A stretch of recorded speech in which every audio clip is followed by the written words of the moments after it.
The growing hatred for finance YouTubers. I want to see, first of all, am I going to be in this? It's not a super new video, but I was certainly around during it. Let's find out. From a broke college dropout to a multi-millionaire, today I'm going to share my full story with you. Lately, I've noticed my perception of finance YouTubers slowly shifting, from educational resource to scammy salesman. And I'm not the only one that thinks. That's interesting. I definitely want examples. Yeah, in the business world, you get approached with a lot of sponsorships. I turned down at least 90% of them, but even still, I could see some people seeing some things as, people have said our educational products that we put out are scammy when it's objectively not true. I mean, we offer a 1 month, no questions asked, return, and we have the lowest refund rate that we can find in the industry. Take the industry average. We have 25% of the industry average. So we're substantially below because we provide value. But people use the word scam for a lot. This. Financial YouTubers are a cancer. Time and time. Whoa. Okay. I've gotten personally thousands of emails of people thanking me for the show and they're paying off their debt. But please tell me how I'm a cancer. Actually, I don't know if I'm in this video. I really don't. Time again, they keep getting away with shilling terrible advice to their massive viewer base, and there's never any accountability. There's a growing I want to hear what the terrible advice is. sentiment from their followers online that feel the exact same way. But it wasn't always like this. Once trusted sources of financial wisdom are now slowly being perceived as greedy grifters. Yeah, but the word grifting has no meaning anymore because people just throw it out for everything. So. Okay. Hey guys, it's Donna. Wow, that was just a long intro scheme. And actually. Hey guys, it's Donna. This video was requested by one of you. Shout out Orchid Purple 420. Okay, today we are going to be talking about finance YouTubers. Now, this is a very broad genre. Specifically, we're going to be talking about the educational sector. Your Graham Steffens, Andre Jeeks, Meet Kevins. Hey, what the fuck? Shit on me. Give me a little scat.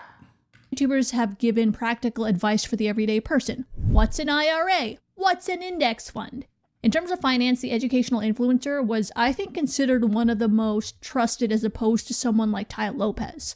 But people are... Tai Lopez, though. It was like, I wouldn't compare him to Graham. Starting to distrust them as well. A few weeks ago, that was made even more clear in a video by CoffeeZilla. The peak of this distrust has been prompted by a video from CoffeeZilla called YouTuber Bank Won't Let Me Withdraw Money. They were talking about a bank. It was a little weird. I got more behind the scenes knowledge on this, and I felt a little bad for Graham on this one. He had a partner. He partnered with that company well before, they changed their business strategy. He partnered with them years before this thing happened. And then between the one partnership he had and when people couldn't withdraw their money, they changed their entire business service.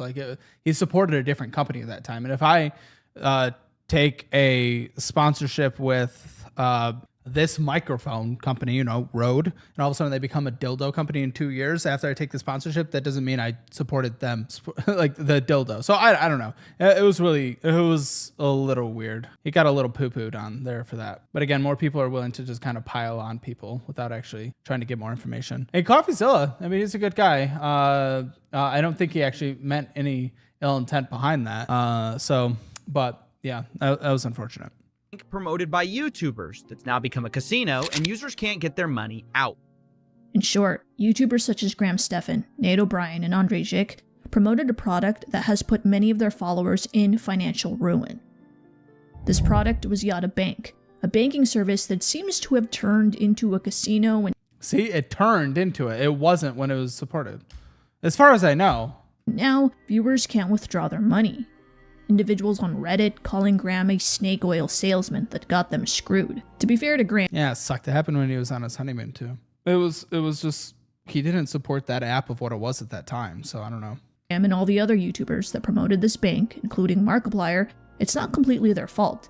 There'd be no way for any influencer to foresee this disaster. In short, the reason users can't withdraw their money is because of a middleman dispute between Yotta's banking partners. Yeah, and this is why when I take any sponsorship from any banking platforms, I make sure that there's that middleman dispute ability isn't there. Yotta was a good learning lesson for that. It's kind of fucked. What type of sponsors do you feel are valuable for you? I test them all. I want to make sure it's something I would use. Obviously some are situational. Like, okay, I wouldn't use this in my life right now, but if I was in this situation, I'd use it. So it's just like, it has to be something good. So yeah, we turned down so many sponsors though. My goodness. If I just wanted to cash in and lose all morals and just make all the money in the world, totally could for a year and then just walk away. But I don't know. That's not a legacy I want to leave. The problem is a bit complex, so I'll link some articles that will explain this in detail if you're interested. But essentially, two intermediaries, Synapse and Evolve Bank, can't agree over transaction and balance ledgers. As a result, thousands of customers have been unable to access their funds because these companies can't agree on how much they have or don't have and who has what. Blaming an influencer for this would be like DraftKings sponsors a responsible financial YouTuber would go hard though. Whew, the amount of money there, man. Hey, fucking, let me tell you, that's just not me. I'm sorry. I don't know. That just goes against my morals. Blaming Mr. Beast if his sponsor, let's say that game Brawl Stars, ever glitches out. It's Brawl Stars' fault if their game glitches, not his. Yeah, that's Yet true. one peek at Graham Stephan's comment section today, after this fiasco, shows you just how much animosity there is still towards him. Yeah, but can I tell you something? It didn't impact his career at all. I'll tell you that. If you're upset or pro this, the Yotta thing, it didn't impact him. His channel's going as strong as ever, uploading less due to his own desires, but yeah, this had absolutely no impact. On the surface, this seems like a case of a mob angry. Nah, Mr. Beast definitely needs to get canceled for what? Because he's popular? Let's not play the fucking internet game where someone's popular for a while, so let's just all get entertained by bringing them down. I'll never get on board with that. If he ever does something objectively bad, horrific, then I'll be supportive of that. But come on, how many sports betting companies have reached out? Less these days because we've just turned everyone down. But my goodness, for a while there, it was just endlessly. Lots of crypto as well. And I'm not against crypto. And if there was a good crypto platform, I might consider. But, with the FTX situation, which I'm sure will come up in this video, that's where things got a little weird because, everyone supported FTX. It wasn't just finance. It was literally everyone from Larry, Data, and everything. It was, and oftentimes, and this is what is like no one wants to say, is no one fucking saw that shit coming. And that's more on FTX fault than anyone. Like they scammed everybody, including the people that they were paying to endorse them. Like it was a fucked situation. But because of that, we try to make sure nothing's like official, because they weren't like in the US market, and we make sure that it's in it. There's a US market, at least a version of everything. Gosh, it's just so difficult. It's just got to be very nuanced. So that's why we only take sponsorships that I would personally really truly use. Debt to go to law school? Sure. Law school, I know there's lots of fear in the world of AI, though, being able to do the entry-level positions, go through paperwork quicker than most people, so I'd be a little nervous on that. Everyone else is saying Mr. Beast makes the nastiest chocolates. That is not a reason to cancel someone. And actually, I don't think it's that bad. I think Hershey's is horrible, personally. Still not my favorite chocolate, but still. Agree. But it's not. Coffeezilla even acknowledges that there Hammer is no crypto way coin. for these YouTubers to predict this disaster. I'd rather die. This is because this animosity has been brewing for these educational finance influencers for years. Am I about to clap some millennial money cheeks? Except for Graham, the only intelligent person on this freaking panel of bozos. Who is this guy? You have people who claim they no longer watch them. Others accuse them of being. Yeah, there's no content like the Fallen fan content. It's a nice way to easily get your cash as a creator. Oh, I used to be such a big fan of this creator, and now they're insufferable. I can't watch them anymore. The Fallen fan. We love them. Scammers. Meet Kevin's entire subreddit has completely turned on him. Listen, I don't watch Meet Kevin. I actually don't know him, but I know he's controversial and blah, blah, blah, blah, blah. I'll tell you one thing, though. I keep track of analytics across channels, and he's doing very well. So this obviously had no impact. What's interesting about this phenomenon is that the criticism isn't just towards one guy. It's towards almost all educational influencers across the board. Where am I? Where's Gonna my call them that hate? for the rest of the video. It's shorter and makes things easier. Hate So, me! why is everyone turned on them? I can answer that question for you in 2 words. Greed and the algorithm. That's technically 4 words, but I never know if people count the and, though. It's only, guys, the algorithm's only bad when people in the educational space do it. It's only bad. Guys, when people get help from your content and you want to get views, that's actually a bad thing. But if you want to get views by just entertaining people, it's actually a really good thing. But if you want to help people and you get views, that's evil. Evil. Whenever they use that phrase. Let's go back to 2015, where social media was filled with these scammy salesmen who illustrated themselves as financial gurus. Here in my garage, just bought this new Lamborghini here. They showcased their fancy cars as they gave advice to their audience. They talked about how they got rich with a spectacular view behind them. This influencer showcased beautiful women, interviewed She is pretty. high-profile celebrities, and seemed to live a life of luxury. The problem with these types of videos were they were always selling something. The promise of their And listen, I mean, Ty Lopez certainly gets the rap for selling this thing. I'm just not informed on Ty Lopez, so I just won't speak on him too much. But I will say it is not inherently bad to sell something. However, because there have been lots of scam courses online, it gives the entire industry a bad name, and that is not unfair. I believe, we've partnered with so many experts to create our educational services, and we've put a lot of time and energy and effort into it. I've spent basically $1 million on our all that shit. And we provide a lot of value, and tens of thousands of people have changed their lives. That doesn't inherently, because one person was bad or a lot of people are bad, mean that instantly a course is bad. But they get a fair bad rep because there has been so much scam and bullshit in the past. And that's not unfair. You have a business grifter. Yeah, exactly. But I think what's important, and what I doubt this was done, and what we do to try to make sure like people feel like we're not taking advantage of them, is we offer a 1 month money back guarantee on our educational programs, like without question. So I don't know if that was offered here, because if you're scammed into like a multi-$1,000 course or whatever and you can't get a refund, yeah, that's fucked. And ours, of course, aren't even that. It's like a couple $100, but it's like, I don't know. It definitely has a bad rep because of people that just shilled out shit forever. lifestyle.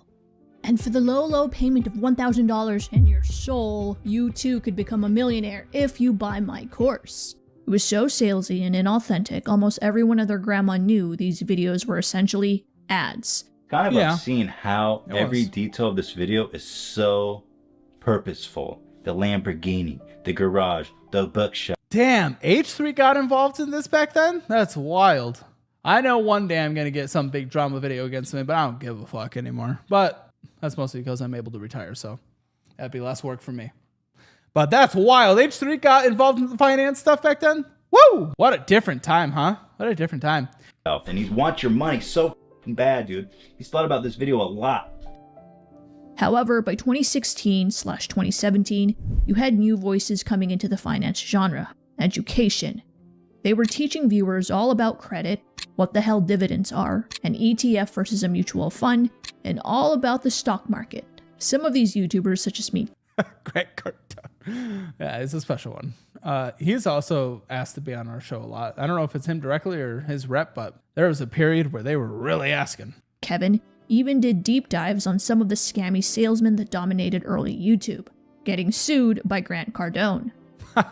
These guys were actually carving out their own section in finance YouTube, where viewers saw them as a separate entity from the scammy salesmen. They were educational, trustworthy, and informative. And I am here to provide free, easy to understand financial education. Dare I say, millennial Dave Ramsey or Susie Orman? Where am I?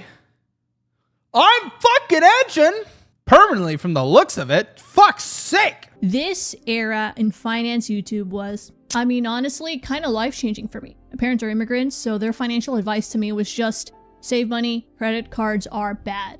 And school teaches you nothing, by the way. Or maybe they did, just wasn't paying attention. But part of the reason why I opened up a Roth IRA was I was so annoyed by all the Ty Lopez's promising this unattainable dream.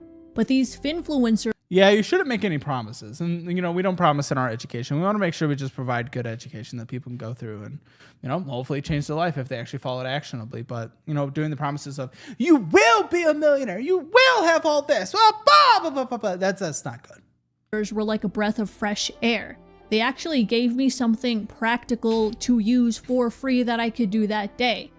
But there's a problem with sensible education content in finance. You can only do so much of it. Yeah. Unlike Mr. Beast's That's where you can cover news topics and stuff. So, I mean, that makes up for that. I think that's what Graham does now. content, which thrives as long as his brain works, some genres have a natural limit on the... I do actually feel bad for my finance people out there because I'm in finance. You know, we talk about money all day. I don't watch any finance content. So I actually can't even speak on the content that people are doing. I check on analytics here and there out of curiosity. Very analytically driven person. But yeah, true. Caleb, you don't do a clean show. This is a very proper-ish show. You won't get the credit due here. Fair enough. I'm a gooner. Amount of content that can be produced. I believe finance content that is sensible and educational is one of those genres. There are only so many ways one can explain the difference between a Roth IRA versus a traditional IRA, or which credit card is the best for beginners. Okay. Take me, for example. I think I represent one type of viewer that a lot of these educational influencers had. I'm an average person just looking for a way to optimize my current income.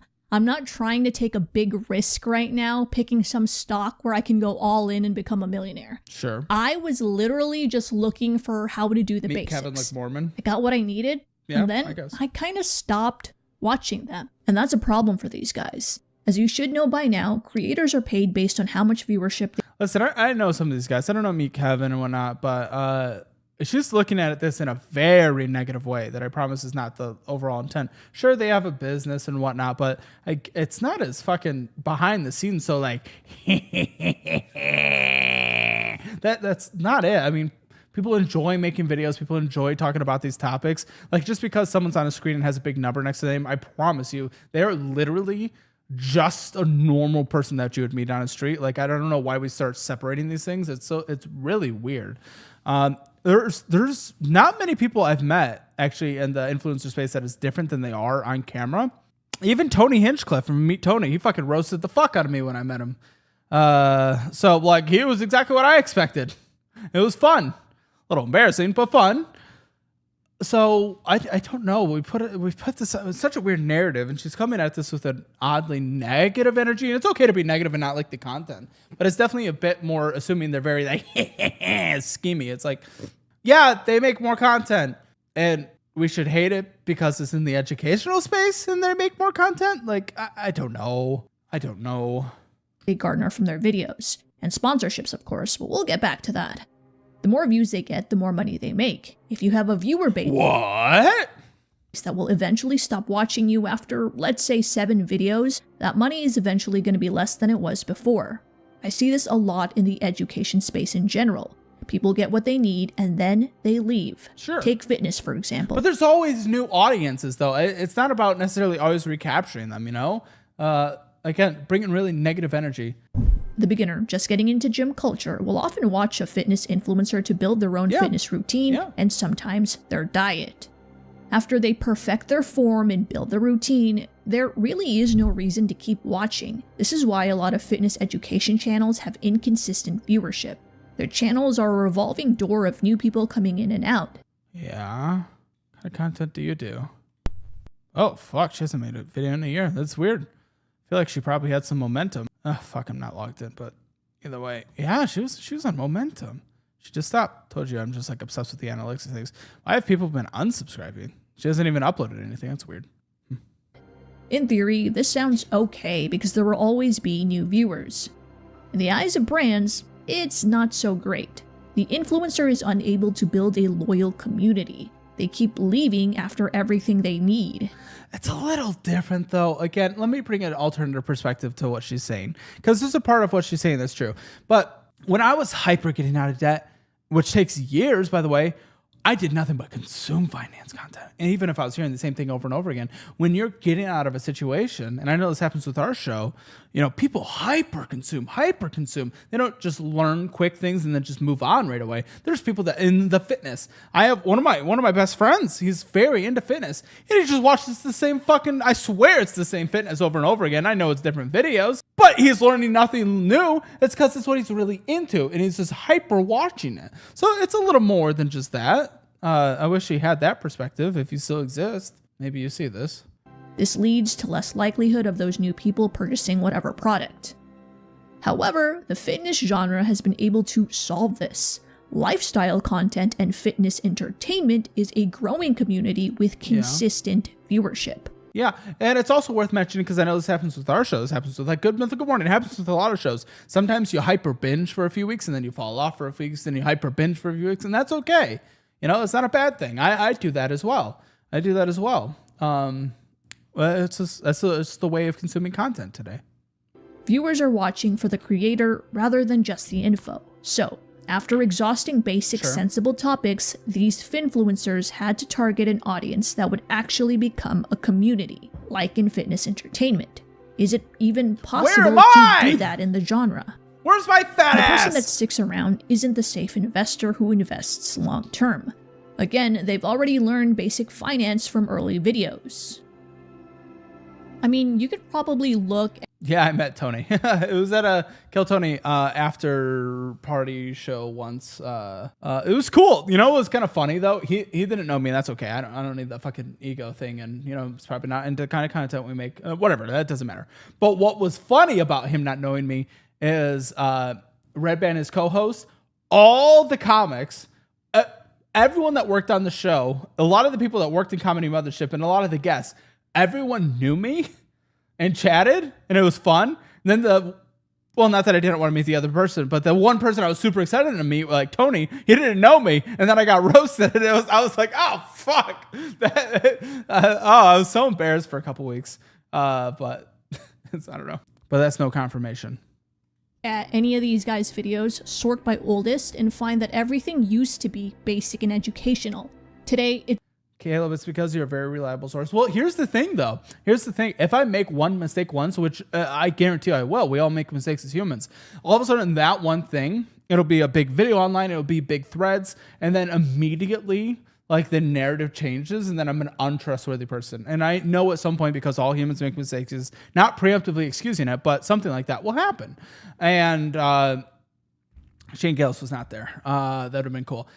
And that's kind of like, I'll speak for my boy, you know, well, not for, but about my boy Graham. Like, you know, he had that Yotta thing and the FTX thing, and that fucked his reputation. But I know him in his heart, and you know, I talked to him so oftentimes, and he got, especially with the brand change to the Yotta, he didn't even endorse that version of the brand, and then the FTX fucked everyone over, literally everyone, and they're fucking criminals and disgusting. It tarnished forever, and the online narrative for a long time was, he's an unreliable scammer, blah, blah, blah. And I know him from his heart. He cares about the educational content he produces. He hyper fixates on the data he talks about in a disgusting way where I want to fucking hang that dude, because it's like, come on, let's escape a little, you know? Like, he is, I don't know. It sucks when you see like actual real people get a whole narrative created about them online, and you don't realize that until you're in the space. And I'm not trying to be a whiny bitch, but it is very interesting, and it's something that no one's ever able to realize until they're there. It's really weird, and it's nothing to. I'm not complaining about it because it's unrelatable, but it is a reality. So I don't know, but I appreciate you considering me reliable. I promise. I've only ever been genuine. I'm only ever going to be genuine, just going to be me. At some point, might make a mistake. I don't know. I have no intent to. But the moment that does, some online narrative will start, and that will fuck my reputation for a while. That's the reality of the internet. And it kind of fucking sucks. So, it is what it is, though. It's all clickbait. This is just my speculation here, but I think the person that watches the finance influencer... The problem is his apology wasn't deep enough. The problem is he honestly shouldn't have apologized, because no apology is ever deep enough. That is the one thing that, if you know anything about the internet, there is no such thing about it as a correct apology. It'll never be deep enough, because you can't necessarily always resonate with the exact thing. You can't say the exact thing that someone wants to hear. So it's better to, unfortunately, not apologize and then just change things behind the scenes. When we've made mistakes, I haven't gone out there and cried and like, well, I'm sorry. No, we change things behind the scenes. And, we make things better, because all that matters in the end is actually fixing things and making them better, and not going online and making some performance about how you're sorry and then you don't do anything. Yeah, the ukulele song, exactly. Isn't someone who's experienced. And I'm not trying to diss them. Anyone is free to share their opinions on how to invest or whatever. I just doubt that people who are experienced in the world of finance are interested in hearing the opinions from people who make their money solely using content creation. No, completely wrong. No, when people are obsessed with a topic, they love consuming that topic. This is completely wrong. This is the first thing that she said is genuinely wrong. Selling courses. The type of viewer that these guys are able to keep are probably beginners. I'm sorry, she's objectively incorrect. We do a annual poll with like prizes and stuff, survey to our audience, and what we learned is our audience are vast majority high earners and quite successful people. And I have a very similar audience demographic crossover with Graham. I'm sorry, she's actually objectively incorrect on this. But beginners with this sense of, I want more. I'm going to be rich too.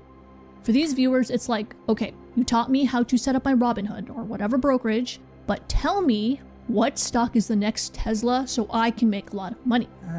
And that is where the greed starts to kick in. There's some, I'm sure. Instead of giving that same level-headed advice as they've done before, many influencers started to feed into the emotional and irrational tendencies of their viewers, like producing videos on which individual stocks to buy.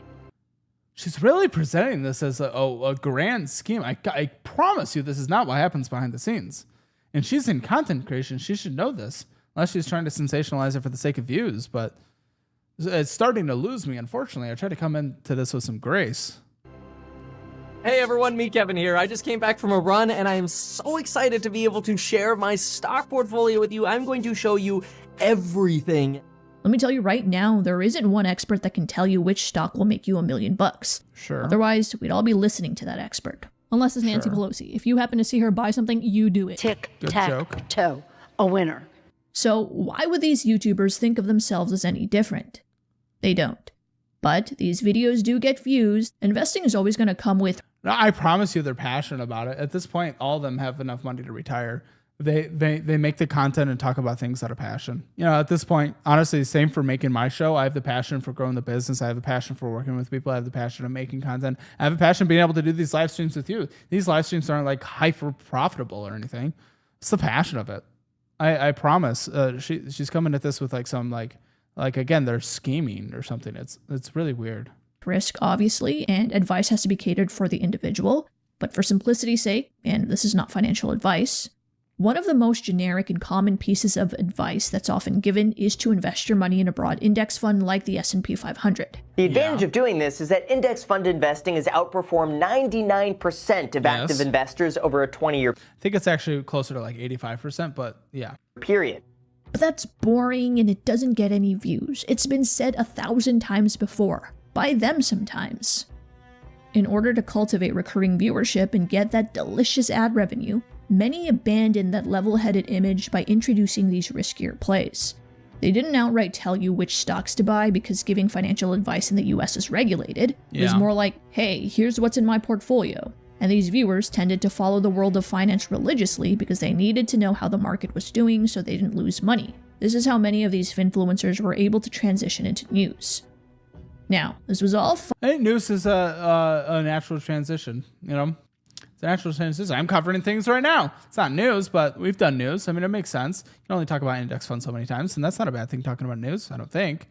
You like to hear people's perspectives on news. People like to hear Hassan's perspective, like to hear Asmund Gold's perspective, like to hear Destiny's perspectives, like to hear Papa Gut's perspective. I mean, that's normal. People like to hear people's perspectives. It's a very human thing. We all know how to not be poor and how to not become addicted or how not to date psychopaths.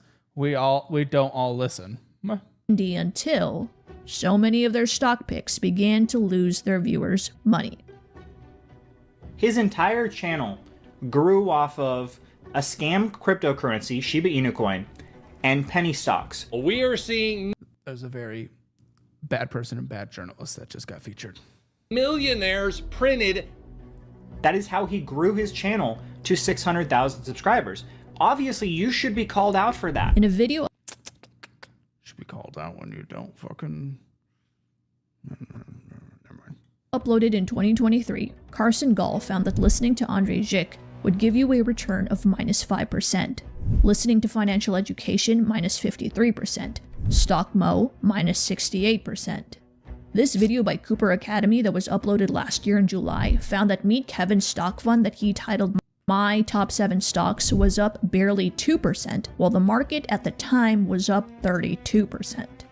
What's funny, well maybe not for people that have lost money, is that a lot of these influencers sell a course on buying stocks. I don't see anything wrong with this per se. Gatekeeping is dumb and anyone should be able to give their opinion. But should you really sell a course if your results are minus 53%? Well, you know, it's weird. I mean, I'll talk about, I am not plugging them right now. This is a company I worked for, and I have like their trade results. This is a company that teaches trading education, and I would advocate for not purchasing products like this. It's nothing about this company. I'm not talking about this company. I just mean like these kind of products I wouldn't advocate for. But when it comes to their traders and stuff like this, about us, gosh, this website. This was a company that I worked for. This was the founder, John Carter. Like, for what it's worth with what she just brought up in terms of selling a course in order, you're like, oh, you're not going to beat the market and stuff like that. This dude right here, I have a lot of respect for him as a businessman. Again, it's not what I advocate for in terms of investing, but literally, he's a fucking day trader, and I've seen his accounts and saw his tracking. He destroys the market. There are some people out there that completely obliterate the market, and it's not even by 10 or 20 or 100 times. It's like 500,000 times. So, like, I mean, there are people out there, but in general, you know, it's probably, I prefer more index fund or target date retirement funds, that kind of stuff. But the whole point of like, oh, you should never sell a course, don't beat the market. Some actually do. It's just really hard to vet those who do, because this person might be a total fucking scammer. I don't know who this guy is. But then someone like, you know, John Carter, like he's made a shit ton of money off of beating the market. So it's very interesting. Again, I try to bring nuance to shit, and this is a very black and white thing that said, it's like, oh, no one ever beats the market. It's like, well, some do. The majority shouldn't try, probably shouldn't buy a class on it, but there are provable people that have beat the market. So I don't know. The veil was beginning to lift for a lot of their viewers. Meet Kevin's subreddit has turned into a space that seems dedicated to criticizing his every move. Meet Kevin, 2 million subscribers. I need to be logged in to view more details, but minus him deleting some videos, which really skews the stats. He's been on a consistent rise. Dude hasn't lost subs, so you know, maybe his people were upset like a year ago when this video came out, but it clearly hasn't impacted him, honestly. Move. This isn't some case of subjective hate where you made a cringy music video and now people hate you. Well, people hate her now that she's become like trad wife conservative, so people have hated her on both sides. Finance influencers' content has the potential to cause life-altering situations. People have deleted themselves, if you know what I mean, over stocks. Yeah, no, 100% true. It's a risky thing to get in. That's why I would never advocate for personal stocks, individual stocks myself. I mean, I actually invest in individual stocks. It's a small percentage of my portfolio, about 10%.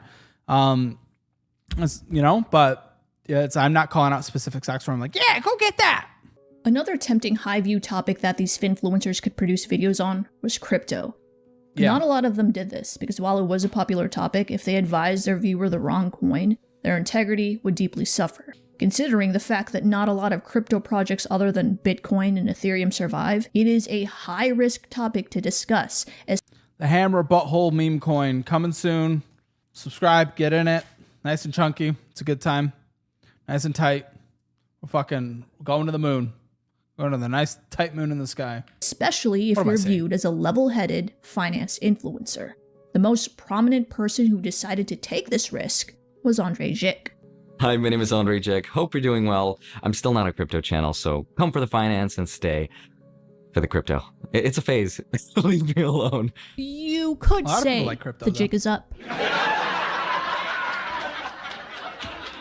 Talking about cryptocurrency in general and even explaining what certain coins are, in my opinion, is fine. But if you were viewed as an authoritative educator in finance, you really should not be promoting, even if it's implicitly, altcoins that are highly volatile. Yeah, I mean, I personally wouldn't, but it's kind of like an individual stock. If that creator is an individual stock creator, I don't see this being hyper different. Again, I personally wouldn't do it. That's just not. I don't know. That's not me. But murky waters there for sure. Again, their demographic is likely the irrational beginner who wants to be rich like them. The moral thing to do is not to feed into that irrationality. You'll be missing out on some views, but at least you'll keep your integrity. I don't like this moral masturbation, high horse bullshit. The analytics around finance creators, or most people are actually doing pretty well who watch them. So she actually has objectively incorrect information on this. Andre always had a caveat in his crypto videos along the lines of explaining he wasn't an expert. He also never explicitly said, buy this crypto and you'll be rich. But he showed just how much he invested into certain altcoins. That's fine. What's interesting is when you're in a finance influencer, people have like, I get asked all the time what my portfolio looks like. I don't show it because it would turn into this. Like the dude sharing what he's investing in without advising it, I think is actually totally fine. Don't be a fucking moron and just follow anyone because they're just creating stuff on YouTube, you know? But what, people shouldn't share their shit? Like fucking an artist shouldn't share what kind of art they watch? You know, it's just weird. Like, yes, there is a level of responsibility here that isn't like the art wasn't a perfectly comparison, but there's certainly a level of responsibility. But I guarantee you thousands upon thousands of his fans on a monthly basis asked to see what his portfolio makeup was.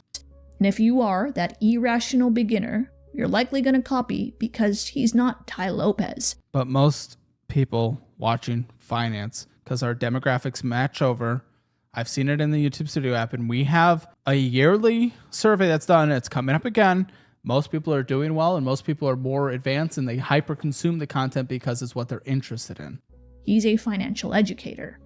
As you might have guessed, some of his picks didn't do so well. You know why finance creators get high ad rates? You know finance creators get high sponsorship rates? Straight from the source of this platform, it is not because it's finance content. It's because their viewers are high earners with high disposable income who have a lot of money to go spend on things and invest places. That's why they get all the money. It's not because it's finance content. If finance content was watched all by beginners and people that didn't have money, it would not be getting the ad rates. Same thing with gaming. If gaming was all high spenders, high ad rates. That's all that matters. That's all that matters. But gamers are fucking young people who can't spend money, so they get pennies on the dollar. Videos include Cardano, which is uploaded when it was around $1.35. If you sold 3 months later, you could have made a profit because it hit almost $3, but if you waited till today, it's not even $1. Then there was Sheeb, which she promoted in October of 2021, right at the peak. It had a small pop recently, but it's never returned to those all-time highs again.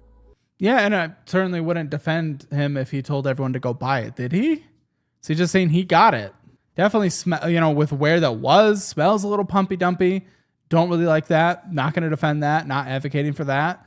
But, yeah. One of his worst picks, in my opinion, was the crypto OMI. At the time of upload, it was 0.009 cents. Today, it is worth 0.30 and something cents. What's worse is that if you listened to him and bought when he uploaded his video, it never hit 0.009 cents ever again, meaning you only lost money. Did he advocate for people purchasing it? I'm not sure. She didn't say. Hey, but the views were worth it, right? The negative energy. I can see that's how it looks. I swear. I mean, people have said this about me, man. It's like all of a sudden, once I got a number next to my name and a high amount of views, people took me from just a person that exists into an entity and like assumes that I'm scheming and fucking all this. It's just so weird. And she's a creator with a large amount of followers. You'd think she'd have a little more insight into this. It's just not how it works. This is not how these people operate. It's not making a Netflix show. It's uploading a YouTube video. A lot of passion behind it. I don't know. Courses aren't bad. Crypto isn't bad. Well, certain ones at least. But of course, you're going to get criticism if you positioned yourself as an authoritative figure in finance and the things you teach or the crypto you've invested in lost yourself money. Yeah, and that's fair. I mean, call him out for being a bad investor if he's a bad investor. That's not unfair. But we're bringing, again, a level of energy into this like he's fucking taking everyone's money and running. Call him out for being a bad investor. I agree. Valid criticism. Valid criticism. We got one. 15 minutes and 57 seconds in. And or your viewers' money.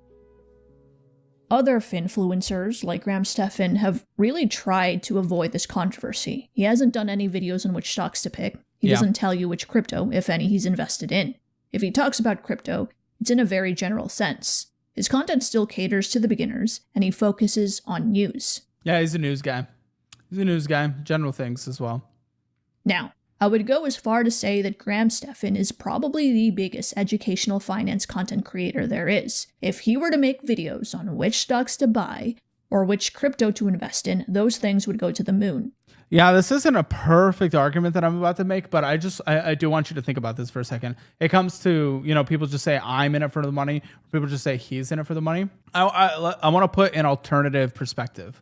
Do you know how much money he could go make right now and how much money I could go make right now if we just gave up all morals and took all the sponsors that came in? The gambling sponsors, the crypto sponsors, anything and everything.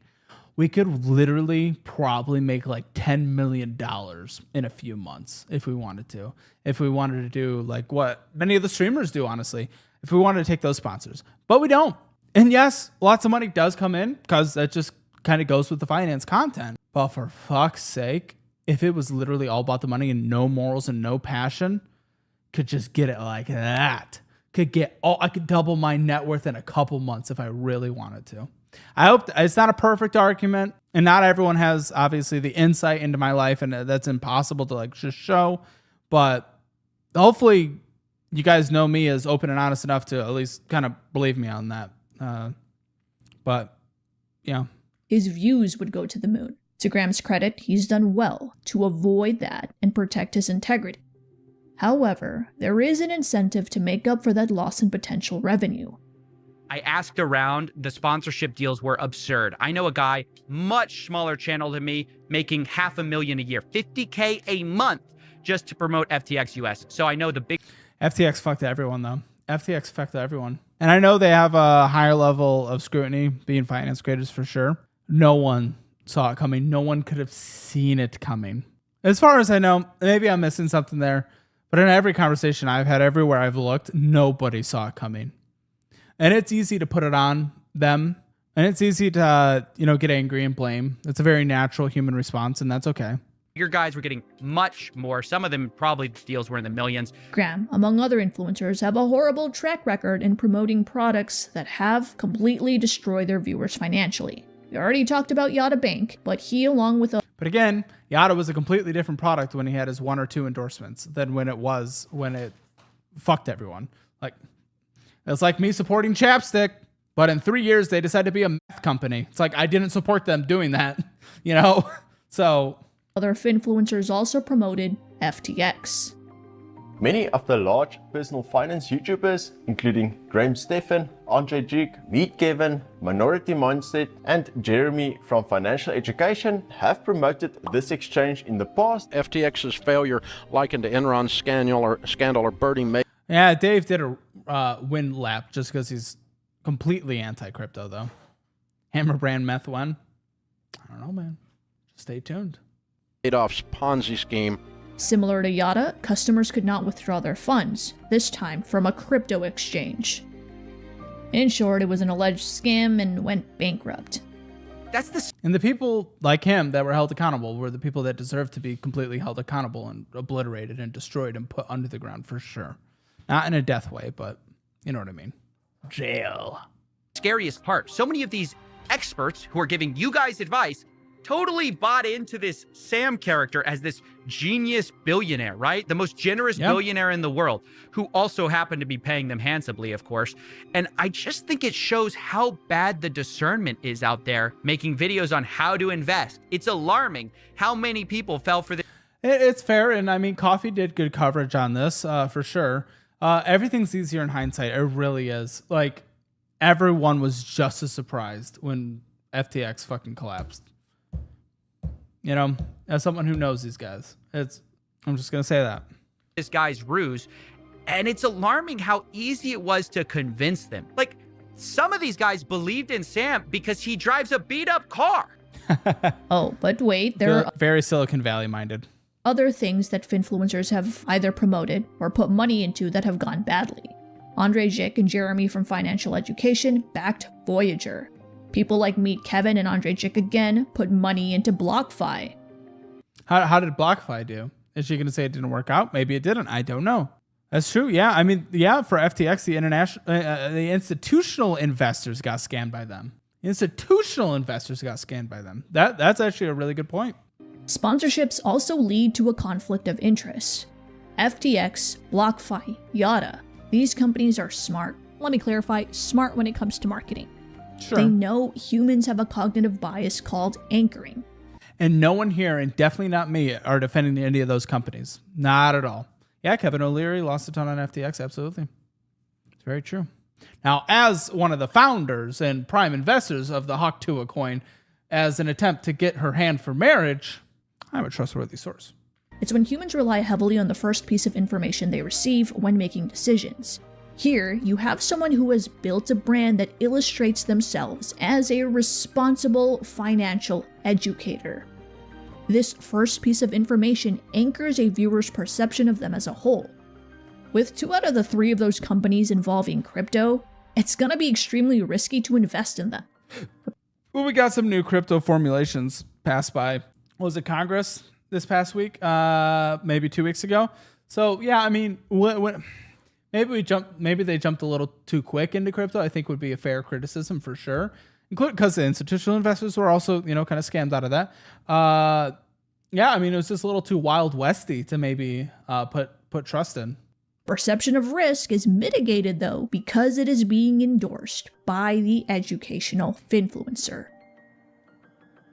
One of the most common arguments finance influencers use, not necessarily to justify bad crypto/stock picks or bad sponsorships, but more to dismiss their fault, is to say that they got scammed too. And I think this is true.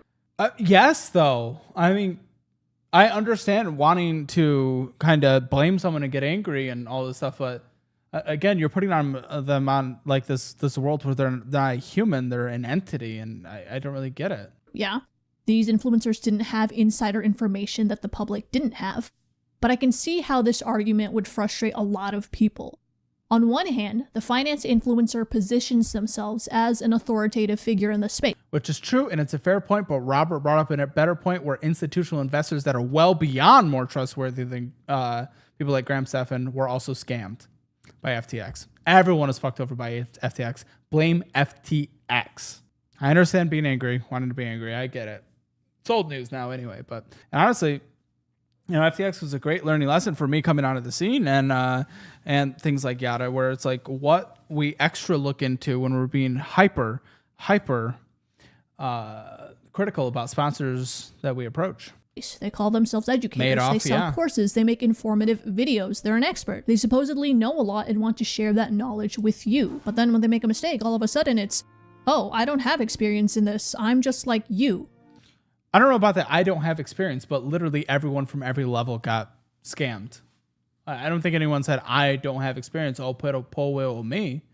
Like everyone got fucked. The guys that got scammed by FTX didn't seem that apologetic about it. Listen, as someone who knows people behind the scenes and knows this field, I mean, I'll just be candid with you of how this works.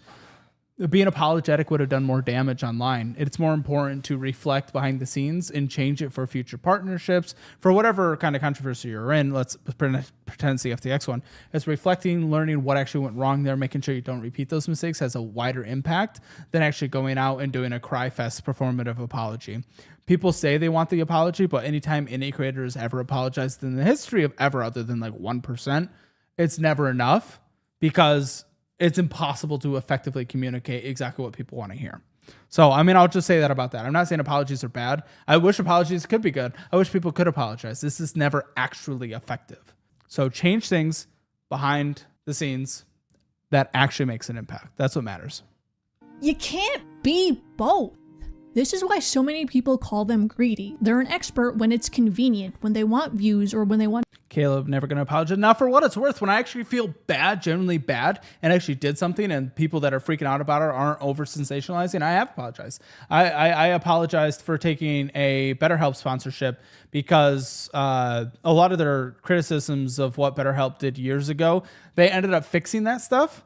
And so I was like, okay, maybe I'll be willing. And they showed me proof that they fixed it. And I was like, okay, maybe I'll be willing to take a sponsorship from them. And then I did a sponsorship for them. And then people brought to my attention that they were doing a new level of shady shit. And this was like a year and a half ago. So I forgot the exact details. But I did that wrong. I fucked that one up. And I was genuinely sorry. So I apologize. I just made a pinned comment. It wasn't like a whole video of crying. But those apologies are really sincere. Buddy, it's going to be impossible to explain what it's like behind the scenes, it's going to be impossible. It's a mixture of PR, but it is also sincerity in there. You just have to be really careful, and it's just impossible to actually get the point. It's so much more complex than that. But I will never be able to explain it because it's impossible to ever know until you're there on this side of it. So it's really weird. So yeah. But yeah, I mean, I apologize for that. And then we changed our sponsorship vetting behind the scenes. So I think, it's okay to apologize, but vast majority of time it's ineffective, and it's more important to change things behind the scenes. To sell their courses, but they're an amateur, just like me and you, when their stock/crypto picks. They're not selling a course on how to vet companies on if they're going to scam people or not, that even the institutional investors couldn't figure out. Don't work out. Some influencers like Nate O'Brien have realized they've exhausted a lot of topics in basic finance. I had said everything that I needed to say. I've made all the videos that I wanted to make and the thoughts that I wanted to share. I feel like 95% of those I've already done. As a creator myself, I do understand that they're trying to keep their business afloat, and a portion of that is through views. I don't think Graham is the worst guy ever. But I think the problem with these finance channels is they do a lot of fear mongering, and a lot of what they're doing is strictly. Yeah, but that guy just makes content about other people, other finance creators' drama. So like, again, it's like, not even saying he's a bad person. He might make good content. I don't follow that kind of stuff, but that's not like a valid source for this kind of stuff. I don't know. Nate O'Brien. Yeah, I mean, he finished a year ago, right before this video came out. I'm sure the dude got his nut and walked away, made his money. I gotta be logged in to see this. Nah. Just like, it's like entertainment and bad advice as opposed to like actual genuine good advice that'll actually help people.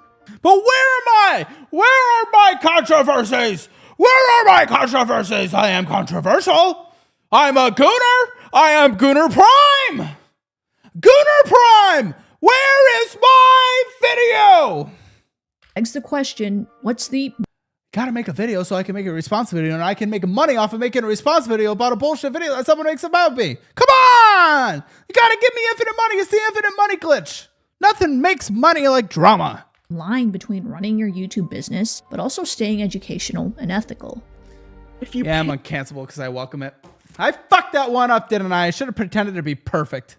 Damn it. It's a shame.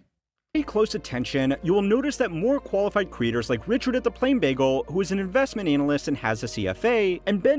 I like him. Plain Bagel and I connected over Twitter a couple years ago because he made a tweet kind of calling me out, and I was like, I don't think you fully understand. And then we had an appropriate conversation, like reasonable adults, and that's what I like. That was actually quite nice. So, Plain Bagel, great content creator. I've always loved his content, so that's really cool. Felix, who's a portfolio manager, avoid making financial recommendations because they know they can't do it to an audience of that size without doing more harm than good. And I think the choice to not give wild speculative advice is why their audience is significantly smaller than these more exciting characters. Regardless of the answer to this question, the criticism finance influencers faced is well deserved. Well, there is a difference between like responding to things and giving someone a platform. There's a little different. Jeremy from Financial Education is a fraudster, he's a scammer, he's an idiot, he's a moron. These vocal critics aren't mere internet trolls. They were once diehard supporters, many of which have faced significant losses. It sounds like a documentary where all of a sudden they ended, but all of them are doing just as well as they've ever done before. So this had absolutely no impact on anything. All right, guys. I mean, putting aside the bad sponsorships, I don't know if this is a YouTube thing, like as a whole, or just the finance genre. But the content now feels soulless. So I think I'm going to end. Okay, but that's just so subjective. I don't know. End this video by reading a comment one of Graham's viewers left on his video. Judging from the thumbs up, seems like a lot of people agree. I've stopped watching so many creators I used to follow because it's so obvious they're... Yeah, but this is the easiest quick karma, thing is the fallen fan. Like, I have fallen fans. I'm always going to have fallen fans. Anyone that has fans has fallen fans. And it's the easiest way to get an upvote, to complain about something. It's like, I used to love this content and now it's... And it's just like, okay, great. You got your likes. They're doing just as well as they've ever done before. Well done. content is solely based on their affiliate marketing and chasing the dollar. You'd think she as a creator would know this, but unfortunately she's actually feeding into it and thinking it has any kind of relevance in any kind of thing whatsoever. Rather than providing the true value they used to. That's the end of the video. I will see you guys next time. Stay. I'm sorry, probably not after that. Wasn't great. I was expecting a little bit more. I have some more juicy videos. What else do I want to talk about? I mean, this is what happens. This is what happens here. Here, I'll pull up one. So this is a community post. I saw one of these talking about douchebag week. And this is what happens is down here. It's like, I'm a season 1 kid. This is the fallen fan thing. This just feels sad. Really feel like the show lost all the reasons I was watching it. One thing I don't like about how you conduct your channel, your insistent need to mock people. Why can't you have back to normal people? It's just the endless fallen fan. And you know what? This week, hundreds of thousands of people are going to watch it because they want to watch it. However, the fallen fan that gets a few likes and gets their quick karma, it feels good, but they just don't have an impact on anything. And this is creators aren't willing to talk about this. By the way, they talk about it behind the scenes. They're not willing to talk about it because it seems controversial. It seems unappreciative, but it's like nothing. But the fallen fan is like the most entitled thing ever. So, I mean, I just get rid of them from the community because what the fuck is why are you here? Why just sit here and whine? Like, you can move on. It's so silly. So that happens to everyone. So just like the negative comments that she was talking about in her video have no impact on those creators, then negative comments of the fallen fan there has no impact on anything. So it just is whatever. And yeah, I mean, that's the fun part is we have wild main episodes and then we have hopefully great follow-up episodes. And that's kind of one of the exciting parts of the process. So